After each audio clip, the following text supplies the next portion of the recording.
Thanks for coming on. I just have these like vivid memories of you, like in the 90s, early 2000s, like in particular, and just sort of the characters you played. And they tended to be very like big personality, bold, opinionated. And that was kind of something that you didn't see that often back then, especially kind of earlier on in my experience, which is You know, cool. it's Yeah. funny that well, that's how we met, right? Sort of having to do with my niece post. I think I had a vision of myself that was a little bit different then. And then when I went back and looked at all that, I was like, oh, she was kind of cute. But I always saw myself as like the funny fat best friend or the whatever, which I wasn't. I had my shit together and I was leading lady material as it were, but I sometimes those roles are the more fun to play anyway, and they sort of feel closer to who I am as a woman and as a human. I haven't gotten to do my like Sophie's Choice yet, but there's still time. Other than on Broadway, which I did Sally Bowles and Cabaret, I felt like I had come into my own in terms of as a performer, which was the last of the 90s, 1999 into 2000. But yeah, I mean, I'm grateful for those roles. I'm grateful for being a part of, TV and film wisecrackers and, women being able to speak their mind. Yeah, and it's funny that you describe it that way because I think, actors like you were why now, like today, the leading ladies do have that, like they are very that.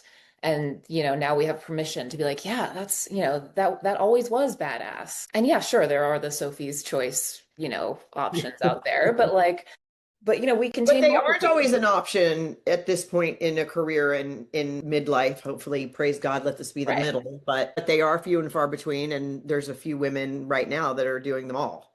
right. Nicole Kidman. Yes. She must be stopped. Too much. That was a post I did.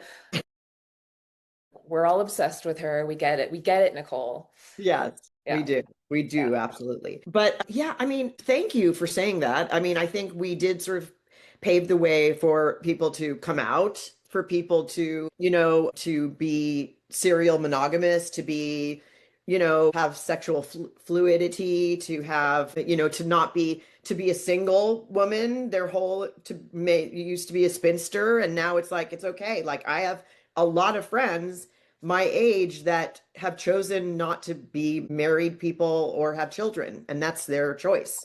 When Yeah. people are trying to tell us that that's normal, and Right, right. From my experience being, I realized I was queer at 13. And so I was always drawn to characters like you, that you were playing. Because I think, you were sort of embodying something that wasn't often modeled. And it had nothing to do with sexuality. It was just like, oh, this is like how I want to show up in the world. And that means it's okay, because there's these characters. And so I definitely want to hear from you about like who, and I know you have a very, like a vast, picture of what Hollywood was back then and like who was actually, even before you were in the mix, like who was showing up that way. who's And abroad, who was yeah, abroad. abroad. Yeah.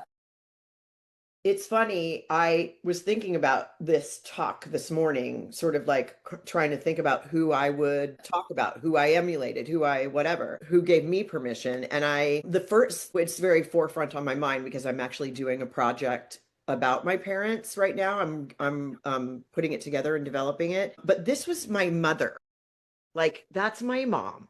Yeah. Like it was very difficult to be a female and to decide who I was going to be as a female with that mom. And so I think, she's a smart lady. She's still around, she's barely around, but she's my mom and I honor her. She was, the iconic like sex kitten. She played at coquettish and sort of doe-eyed and is this where we belong, like it was just very that was, and she kind of played at that in life as well, but she was a badass. So but she used that because she knew that that got her to where she wanted to be. And I think that era of Hollywood, there was that too. And so for me to grow up being like a baby activist and it's sort of like what that's not who I am at all. Yeah. I mean, I understood, what power these things have. Don't get me wrong. Sure. But I was more, I'm more drawn to like intellectuals and to people that are, that are not using they're using their brain to get ahead. And so that's kind of like where I have a funny story that a very big director, I'm not name dropping, but Jim Brooks, directed me in a Heard of them, yeah. movie. Yeah, and it fought very hard to get into. I had like 8 auditions. I had to dance for Twyla Tharp. I had to sing. It was a musical, then the music came out of it, and it was a disaster of a film. But at the time, it was me playing with the big kids, Nick Nolte and Albert Brooks and, Julie Kavner and so many others. Anne Heche was in that. That's how I met Anne Heche. And Jim Brooks said to me, "Can you stand any way that's not a number?" And he meant it as a big compliment because I knew how to carry myself in my body and to express myself in my body. And I just love that. I've carried that with me forever. But I also love my brain too. But Right. I just think I mean, musical people, musicians, artists that, that I feel like music shaped me, singers, male and female. I always feel like my life has like a soundtrack to it. It That's a fun might way. not be a lot of yacht rock Okay. and then Broadway show tunes. Same. So it's, yeah, I mean, I think that makes a well-rounded human is, your environment and I got to travel, even though I was a gypsy and went on the road with my mom and saw the world through like, not always like first class and all that. It was sometimes, and then, there were times where it was tough, where she was like taking gigs to support us and, and herself and her habits and her all the things. Right. Right.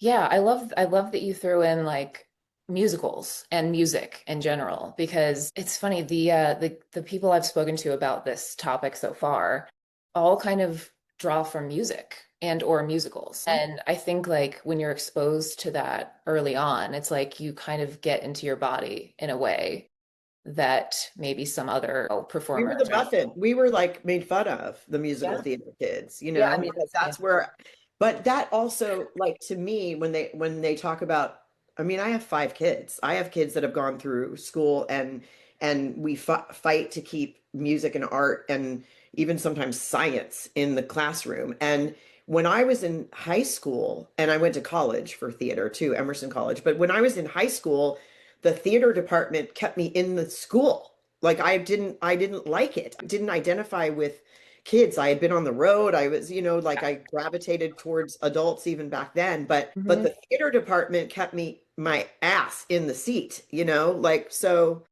yeah, that was a big teacher for me and a big influence on my life was the musical theater department.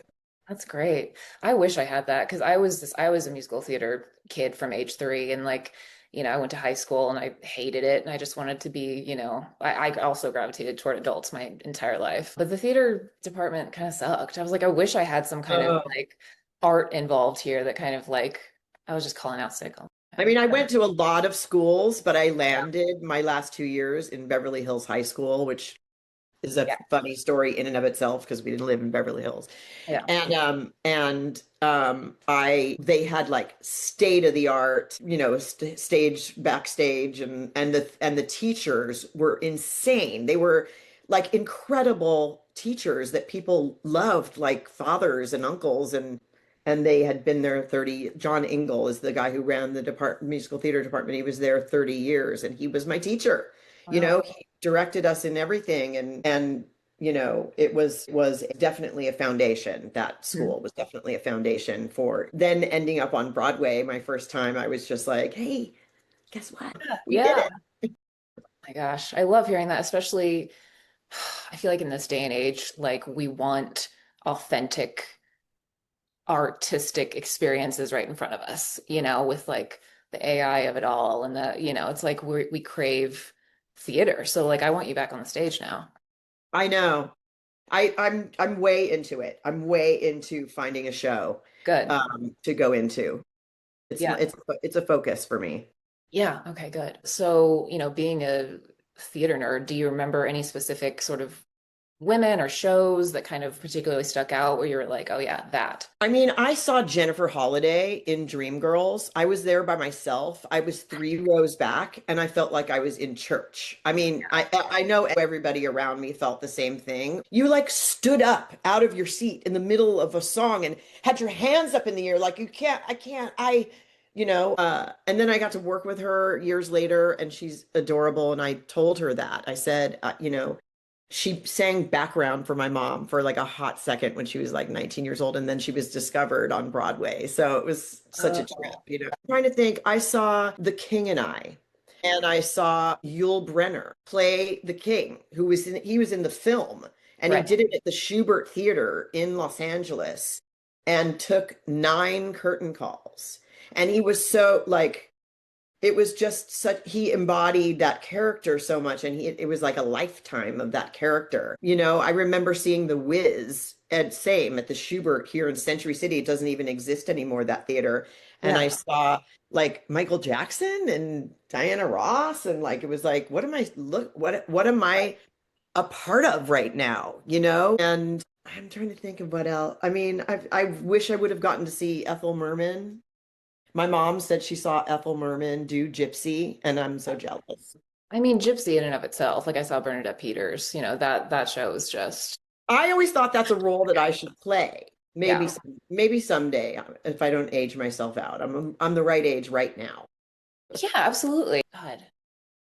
I mean, like, hello, Dolly. Like, how many women have, like, from age like 20 to like 70 something? Like, you Right. know what I mean? Like, there's, When you're on stage, you can yeah. do something. How do you feel about like how the queer community has responded to the work you've done? I'm a gay icon. Of course you are. I used to say it's so wonderful that Ellen DeGeneres came to be the star of my show. I like that. I like that reframe. I mean, I think that's, yeah, yeah, I don't, I'm happy. I'm happy about it. I yeah. feel comfortable. I feel at home. I feel seen. I feel loved. I feel like I found my people. Or always my people. I mean, I was raised on the road when a time when, Connie Stevens did her big show in Vegas, Atlantic City, and then took it on the road with like 18 dancers behind her, Yeah. all boys who all died of AIDS, by the way. Like that's like my connection to the people that raised me were those guys, Yeah. and it was in a time where we as theater folk were like this anyway, but it was in a time where they were all walking around without clothes, and my mom wasn't like, get dressed around the girls. We were all gypsies, like I said.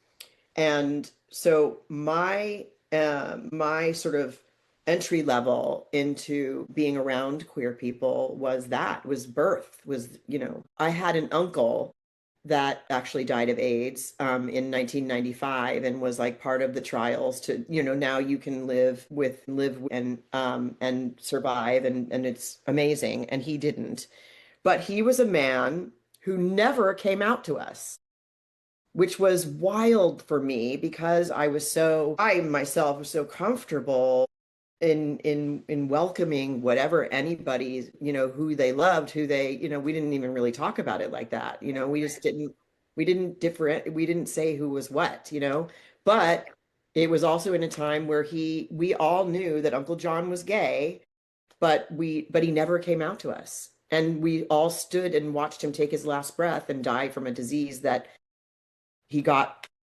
that way. My Uncle John Megna, by the way, who was Dill into To Kill a Mockingbird, the movie To Kill a Mockingbird. He Wow. was the little boy in that. Yeah, he was an actor and a brilliant teacher and director later on in his life, and died too young. Anyway. Absolutely. Yeah. So you were sort of just born into the Yeah, community. I didn't, like it's weird to me too. Like I have my youngest daughter is adopted. She's the only one of my children that's adopted, and she Yeah. is Black. And when I adopted her, it didn't, I hate when people say we don't see color, because it's like, of course you see color. You Yeah. see color. You Yeah. see this beautiful, black baby girl being raised by this very white family, and you don't and you see it, you know, like when did she know she was adopted? Well, when she looks in the mirror and doesn't look like us and asked if, why she doesn't have yellow flat hair like her sisters as a baby girl, you know, and it's I think the way I'm trying to tie this together is that I think humans are human and they're not, and they're not who they go to bed with, or they're not who they, you know, who they go to bed as even, you Yeah, know, which we're dealing with a lot in this generation. Um, right. People coming to terms with their gender identity, which is different than your sexuality. I'm very well aware. Yeah, But absolutely. it's interesting that we are in a place where we're giving space to being able to talk about it and identify ourselves. And I mean, maybe not everybody's as accepting of it. There are varying degrees of, embracing and accepting or not. And, it's yeah, it's an interesting thing and it's a complicated thing and it doesn't have to be, Yeah. but it's like, and now we're sort of living in this time where, I think celebrities in particular feel like people are pushing them to identify as a certain way. It's like it's not necessarily true. Nobody owes anybody anything, but like I said, like growing up and knowing I was queer, knowing I was a little different, it wasn't Where this, it did you wasn't grow up? I grew up in Arizona mostly. My dad was in baseball, so he was kind of somewhere else every summer, every, baseball season. And, I would go and follow him around. It was mostly Arizona. So it was like, I didn't see a Yeah. lot of it, I didn't see it modeled for me. I have a lot of friends in Arizona now. It seems to be it's getting to be a little more liberal in some places in Arizona, which is Thank I like. goodness. I love 'Cause that seeing. was a little rough for a while. Yeah, so it wasn't the best place for a queer kid. Like there were no other lesbians in my high school. So it was like, so I would kind of like see these actors and actresses, just that we're sort of embodying this like energy that I was like, okay, like that's my energy. Like it Yeah. doesn't matter like if I'm dating anybody right now or if I'm able to express, my sexuality in that way, but I can like embody whatever this energy is. So it's like, I think it's cool that, you saw, your mom kind of showing up in a way that was like, okay, well, that's not necessarily me, like you can appreciate Yeah. what she did, who she was, how she showed up, but it wasn't how you showed up. We're talking to her, sister Trisha Lee and I are talking to her because we're trying to get as much, you know, of the truth so we can tell this story accurately of our parents. And, you know, she started talking about, you know, who she dated. And I mean, we all know, we know the stories, but, you know, she was like, Elvis was the best kisser I ever kissed. And we're like, okay, note taken, right? And she could not be further from being a lesbian, though. She is Mhm. like the straightest white woman you ever met. Like she, you know, she was a little like, uncomfortable during the Ellen years on occasion. And I granted her the space to have that. And you know, she's, you know, a Catholic and Italian and, you know, grew up in Brooklyn, New York, and she Yeah. just is all girl, like loves the dudes, you know. And I was like, one night, I think we were watching something and Ellen and Anne were together and they came on screen and she was like, ugh, and she made a sound like that. And I was like, Mom, like, what the fuck? You know? Yeah. And she was like, I just don't get it. And I was like, maybe you should try it. And then she was mad at me. Don't knock it till you try it. I Yeah. was like, just kiss a girl, you might like it. Yeah. Yeah. And I assume from what you said, like, was she okay with gay men? Like, did that bother her? Yeah. I think that she could wrap. I mean, I don't think she wanted to picture sex. I Yeah. think she was, you know, open, but did not understand it in terms of her own sexual. I don't, you know, I guess because, but by the way, I think that's how a lot of people in society were around that time. It was Yes. like not ready to see a female lead lesbian, not a lot of people. And so I loved actually my getting back to those days is like loved Paige's answer when she did finally come out is like, you're my friend and I get it, but it's going to take me a while because I feel like you've been lying to me and I'm your best friend. And also, why aren't you attracted to me? You know what I mean? It was like there was a joke behind it, but it was the way a lot of people felt when finally she came out as in tandem with her in her real life and on screen was a wild ride for all of Right. us, you know. And there needed to be people on screen that said, I'm not super comfortable. Like somebody else was like, pass the eggs, who cares? You know, we always knew. And then one character, and it got to be me to say, like, you're gonna need to give me a minute. Yeah. And I love that. And I love that sort of, obviously the majority of humans watching at home felt that way, but Yeah. and unfortunately, I think we're still in a place where, TV and film, like I still don't see a whole lot of lesbian leads in theater, It's like Yeah. there's not enough. And I think, people can wrap their minds around, I might cut this part, by the way, just what I'm saying now. Gay men, like I feel like that's more normalized, Yeah. in entertainment, but queer women as leads, I Well, don't I have written some, think. and I am in development on a couple of projects that I have, embraced I mean, to say I like wrote this show during the pandemic, and I was like, I want everybody fucking in this thing. I want everybody to feel like when they watch this show, somebody, I identify with that person. Actually, I identify with all these people. I Yeah. don't know what that person's going through, but I'm willing to listen and learn. Like, Yeah, that's the way it should be. Everybody should feel represented on screen. absolutely. Yeah, and I think the key is just like normalizing. It doesn't have to always be like this is the gay story and I'm coming out. No, it's just Right. like gay people living their lives, trans people living their lives, everybody just living their lives, And that's sort of been nobody's been able to really crack that code of like just welcome everybody into the story. So yeah, I love that that's what you did. More, please. I would like to hear about this. Cool.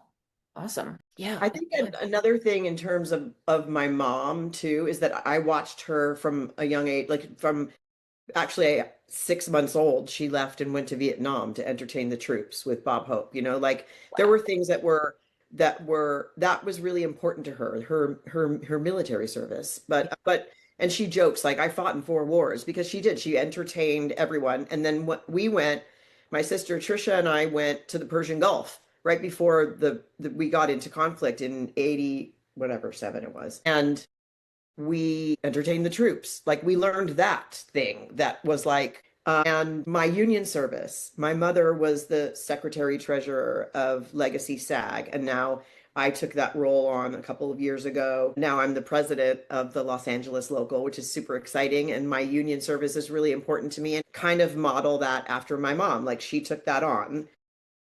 um, just the healthcare and the pension and the well-being and the fair compensation and safety on sets and all the things that you worry about for actors because it's hard in this day and age to have a middle class life in Right. this job.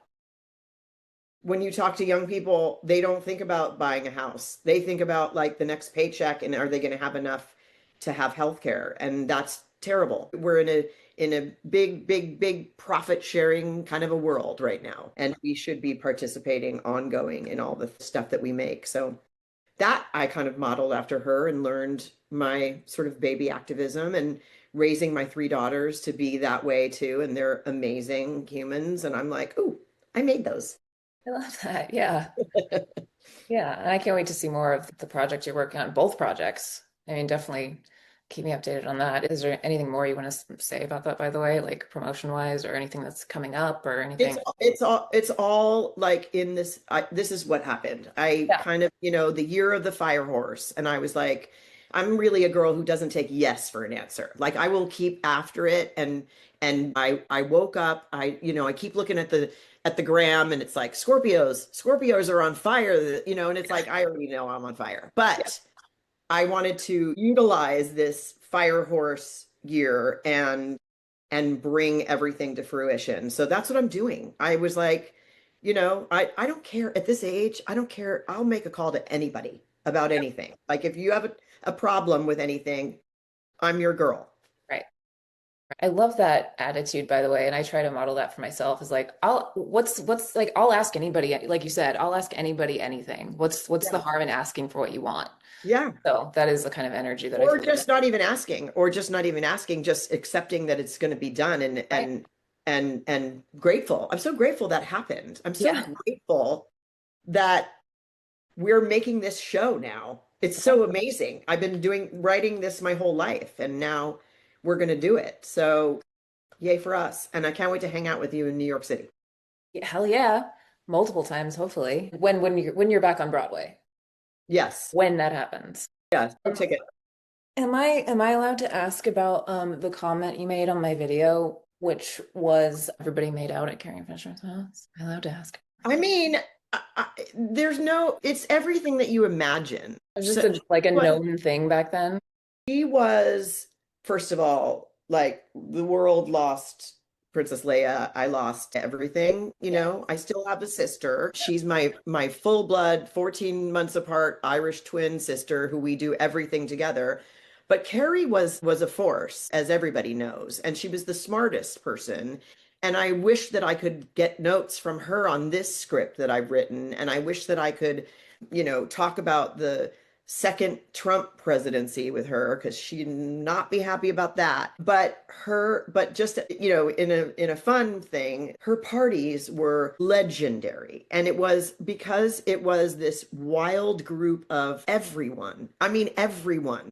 And it was like going to the Oscars, but everybody was in jeans and leather and smoking and drinking and doing and whatever, eating fried chicken. And it was like insane. And just to be actually 1 year, I got to be a part of it because my birthday is October 29 and hers was the 21st. So Yeah. 1 year we had a costume party and I was included in the celebration on the cake. It was people got loose. They knew that people weren't really gonna kiss and tell. Right. So it was the most fun. As you can see, I have a full like everything for sale. It's like a little shrine to all of my relatives. But Yeah. her birthday party for many, many years she threw with Penny Marshall. Wow. Okay. So it would go at Penny's house, then it would be at Carrie's house. It would be, Got it. we were always included. But the last one was November 19th Right. of the year that she died. Yep. That's amazing. I love that. I love that it just carried on. It was just this kind of like free, like, these like love is love parties. That's awesome. You've got a cool family, and I'm excited that like you said, you're carrying it on with your. They're pretty awesome. I hope none of them write a memoir. It would be interesting, I'm sure. I would buy it. Yes, buy my book, Growing Up Fisher. You'll get a little key into the girl that is Jolie. Awesome. Adding to my cart.